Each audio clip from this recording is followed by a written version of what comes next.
అందరికీ నమస్కారం అండి. బాచీరావు ఏఏ కాంపిటేటివ్ గైడెన్స్ సెంటర్కి వెల్కమ్ అండి.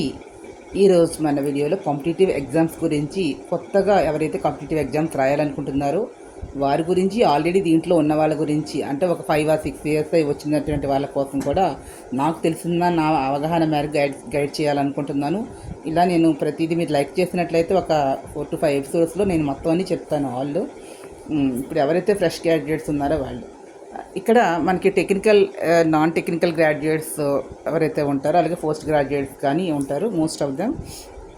వీళ్ళందరూ చేయవలసింది ఏంటంటే, మీరు ఒక యూపీఎస్సీ అయినా, ఏబిపిఎస్సికి అయినా, other state Telangana public service commission కానీ, ఆంధ్రప్రదేశ్ కానీ, అదేవిధంగా యూనియన్ పబ్లిక్ సర్వీస్ కమిషన్ కానీ, స్టాఫ్ సెలక్షన్ కమిషన్ కానీ ఎగ్జామ్స్కి వెళ్ళేటప్పుడు మీరు ఒకటి అర్థం చేసుకోండి.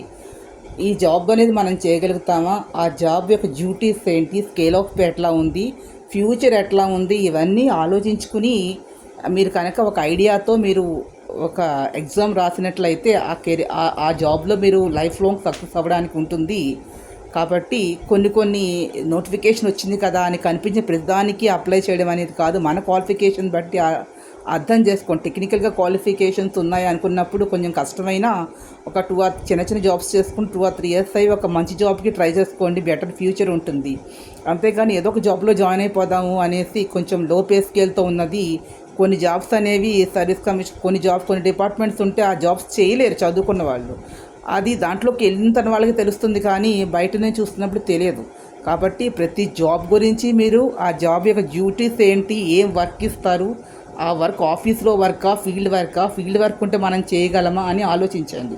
Most of the state service commissions మీరు ఆలోచించినప్పుడు ఇది మీరు ఆలోచించి నిర్ణయం తీసుకోండి. ఇది యూపీఎస్సీ తీసుకున్నట్లయితే ఇలాంటివైతే అంత ఇబ్బంది ఉండదు. మామూలు గ్రాడ్యుయేట్స్ తీసుకున్న పోస్ట్ గ్రాడ్యుయేట్స్ అంటే టెక్నికల్ కాకుండా నాన్ టెక్నికల్ ఎవరైతే ఉంటారో వారికి టెక్నికల్గా సంబంధించిన జాబ్స్ అనేవి అవకాశాలు ప్రైవేట్ సెక్టర్ తక్కువగా ఉంటాయి. అంటే మేనేజ్మెంట్ వాళ్ళకి ఓకే, మిగతా వాళ్ళందరికీ. కాబట్టి వీళ్ళు ఏం చేస్తారంటే, యూపీఎస్సీలో స్టాఫ్ సెలక్షన్ కమిషన్ అని ఉంటుంది, ఎస్ఎస్సి. దానికి ఫస్ట్ ప్రిఫరెన్స్ ఇవ్వండి స్టేట్ కన్నా కూడా.